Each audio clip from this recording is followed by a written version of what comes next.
The recent crude oil rally reminded many investors of a fundamental truth. Adding commodities like oil to your portfolio can help spread risk and provide balance when stocks and bonds are volatile. While the globally major equity indices were consolidating, Brent crude futures surged over 19% in a matter of just weeks. Today we're going to talk about oil and energy ETFs, what they are, how they work, and whether you should consider them for your portfolio. Oil behaves differently than most other asset classes. When tensions rise around the world, most investments go down. Oil goes up. This happens because oil powers everything: cars, trucks, planes, factories. When supply gets threatened, prices rise fast. When supply comes back, prices fall. Now you can buy actual oil barrels and store them in your backyard.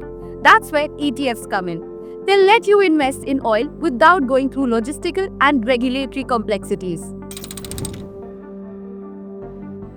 An oil or energy ETF gives you exposure to oil prices through your regular brokerage account. You buy ETF shares just like you'd buy a stock of, say, Apple or Microsoft. Now, in this category, there are two main types: oil ETFs. ETFs that track crude oil prices directly. Energy ETFs, broader one of the two. They invest in oil companies, gas companies, and even renewable energy firms. But here's what's important. Not all oil ETFs work the same way, and the differences can make or break your returns. First, we have future-based ETFs. These track oil prices most directly, but they carry a risk known as contango. Here's how it works. The ETFs buy oil futures, agreements to purchase oil at a set price in the future. As each contract nears expiration, the fund sells it or buys the new one further out. This is called rolling. Now, when future oil prices are higher than current ones, a situation called contango, the ETF ends up selling low and buying high, which creates a built-in loss over time. But if oil prices surge enough, those gains can still outweigh the losses from rolling. And if the market flips to backwardation, where future contracts are cheaper than spot, rolling actually helps the ETF. Equity-based ETFs. The second option is equity-based ETFs. Instead of buying oil directly, these invest in energy companies like ExxonMobil and Chevron.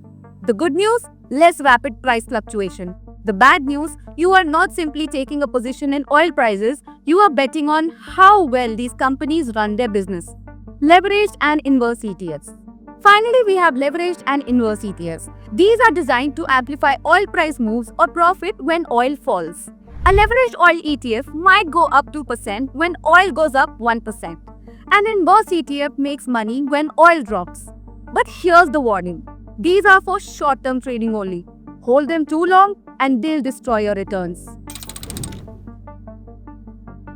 So why would you want oil in your portfolio? Three main reasons. First, diversification. Oil often moves opposite to stocks and bonds. When markets crash, oil might surge. Second, inflation protection. When prices rise across the economy, oil usually rises even more. It's one of the few investments that can beat inflation. Third, liquidity. Oil and energy ETFs trade like regular stocks. You can buy or sell anytime the market opens.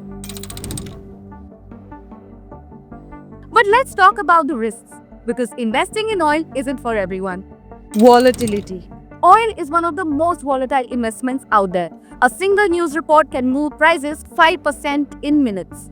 Regulations. Government can change oil markets overnight. Export bans, pipeline shutdowns, emergency reserve releases, all of these can crush your investment. Management. If you choose equity-based ETFs, you are also exposed to corporate problems. Bad management, accidents, scandals, these can hurt your returns even if oil prices go up. Now that you understand how oil and energy ETFs work, here are 3 ETFs worth considering. First is the United States Oil Fund ETF USO. This ETF tracks the spot price of WTI, West Texas Intermediate crude oil traded on the New York Mercantile Exchange, NYMEX. In the past 5 years, it has generated an absolute return of 167.84% and its expense ratio is 0.70%. Second is the United States Brent Oil Fund ETF, BNO. BNO tracks Brent crude, the global oil benchmark. It gives better returns at 174% over 5 years and comes with a little higher fees of 0.9%, which is still less than many Indian mutual funds. Third is Vanguard Energy Index ETF BDE. VDE invests in energy companies instead of oil directly. This ETF charges the lowest in the list, sitting at a mere 0.09%, but it returned nearly 140% in the last 5 years. From an investment perspective, oil ETFs function best as tactical allocation rather than core portfolio holdings. Most professionals suggest keeping commodities to 5 to 10% of your portfolio. These investments manage specific risks: inflation hedge, geopolitical instability, and currency devaluation. Think of oil ETFs as insurance for your portfolio. They are there to protect you when everything else goes wrong. One crucial thing to remember: always invest according to your risk appetite and do your due diligence before putting money into any asset. The world still runs on oil, and as long as that's true, oil prices will stay important to the global economy. Whether you invest in them is your choice. What do you think about oil ETFs? Essential diversification or too much complexity? Let us know in the comments. Investment in securities market are subject to market risks. Read all the related documents carefully before investing.